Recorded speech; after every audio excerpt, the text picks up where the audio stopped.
हाँ जी, सत श्री अकाल जी। अज काफ़ी लंबे समय तो बाद मैं फिर एक वीडियो लैके आ रही हाँ।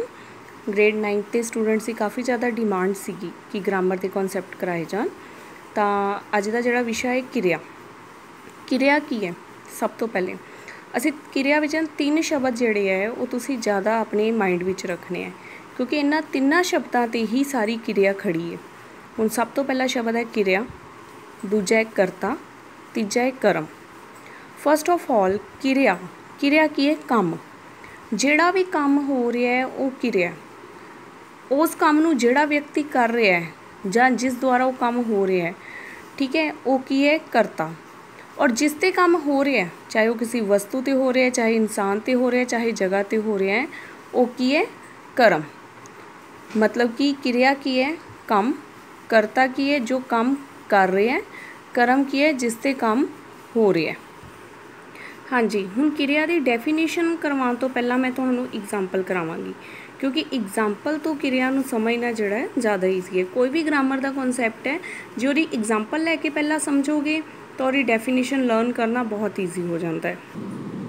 जिवें तुसीं इत्थे ध्यान दे सकदे हो, मैं कुछ करांगी। पूजा, बच्चियां, पढ़ा, 3 वर्ड्स मैं लिते। सब तो पहले की है? पूजा। सब तो उस तो बाद है पढ़ा, बच्चे। काम केड़ा हो रहा है? पढ़ाने दा। पढ़ाने दा काम हो रहा है। पढ़ा कौन रहा है? पूजा। मतलब कि वो जिहड़ा पढ़ाने दा काम है उन्होंने कौन कर रहा है? पूजा कर रही है। पूजा पढ़ाने दा काम कर रही है, इस करके पूजा की है? करता। ते काम केड़ा कर रही है? पढ़ाने दा। ते किहदे उत्ते काम कर रही है? बच्चियां ते। ते बच्चे की हो गए? कर्म।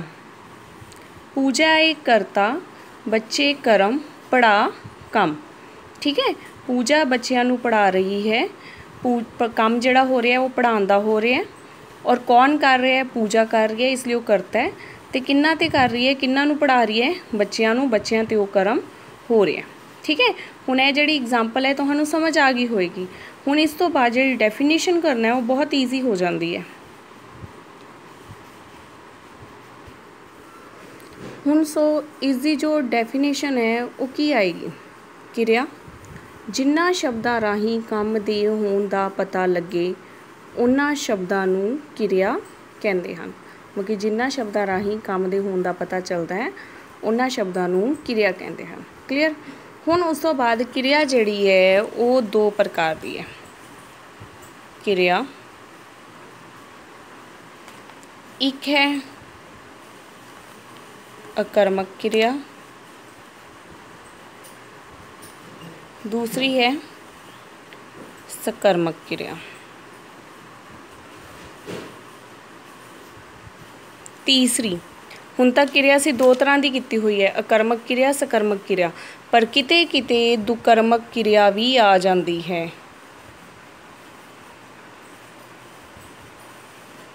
हुण दुकर्मक किरिया की हुई, अकर्मक किरिया की हुई, सकर्मक किरिया की हुई। हुण आपां इहदे बारे चर्चा करांगे। हुण आपां इहदे विच कीता सी किरिया, करता, कर्म। तुहानूं बड़े ईजी वे नाल मैं दस्सण लगी हां। हुण किरिया तिन्नां विच होएगी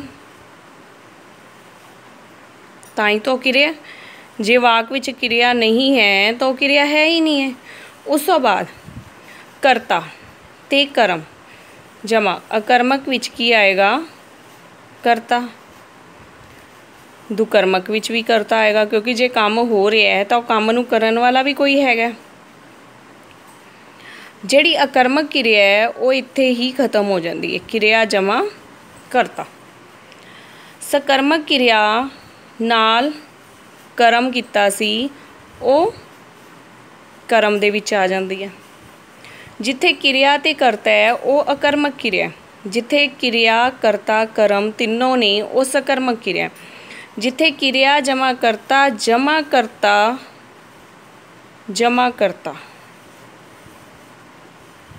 सॉरी कर्म जमा कर्म, दुकर्मक मतलब कि 2 कर्म।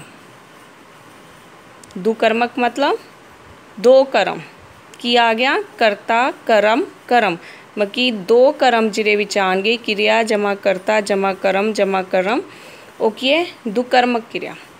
सकर्मक जिहड़ी कर्म दे नाल होएगी। स मतलब जब मैं छोटे होंदे सी बड़ी कन्फ्यूज़ होंदी सी इसलिए मैं छोटे होंदे ही अपने लॉजिक बना लैंदी होंदी सी।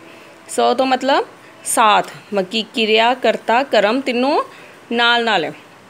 ऐड़े तो की मतलब है अलग मतलब कि इन्हां विचों असीं कर्म नूं अलग कर दिता। हुण इन्हां दी डेफिनेशन भी तुहानूं दसदी आं। यह कॉन्सैप्ट याद रखियो। अकर्मक मतलब कि इहदे चों कर्म नहीं है कल्ला किरिया ते कर्म है किरिया ते करता है। सुकर्मक किरिया मतलब कि इहदे विच की है साथ है कर्म नाल है। किरिया जमा करता जमा कर्म।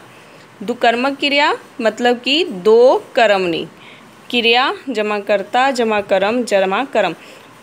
जिहड़ी दुकर्मक दी अवस्था है वो बहुत घट जिहड़ी यूज़ हुंदी है वाक विच बहुत घट वरती जाती है। इसलिए ज़्यादातर किरिया नूं दो तरह नाल ही काउंट किया जाता है सकर्मक ते अकर्मक। दुकर्मक जिहड़ा है बहुत रियल विच आंदा है इस करके इनू इन्ना ज़्यादा असी जिहड़े है भाषा विग्यानी वो इन्नी ज़्यादा वरतों इहदी नहीं करते बाकी पर बहुत सारे भाषा विग्यानी दुकर्मक का डिस्कस जरूर करते हैं। ठीक है हुण इन्हां बारे अगों चर्चा करते हैं। हाँ जी हुण सब तो पहले मैं डेफिनेशनस लिखियां हुई हैं।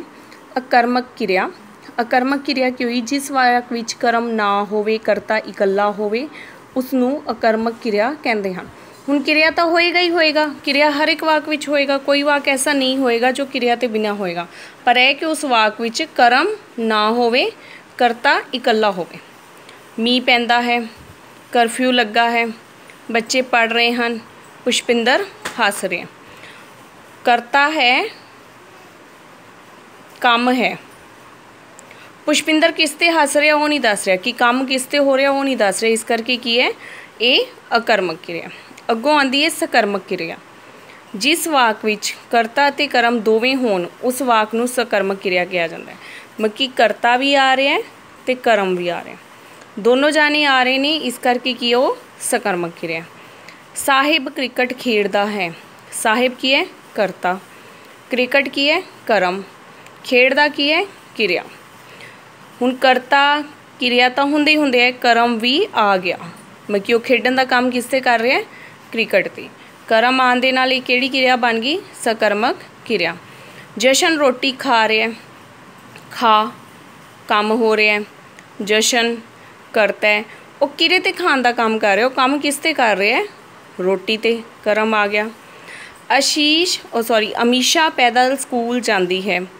ठीक है हुण इहदे विच की है अमीशा स्कूल जाती है किरिया आ गया किरित की स्कूल जाना वो काम किसते हो रहा है पैदल ना पैदल की आ गया कर्म इर्च की आ गया करता ते यह की आ गई किरिया।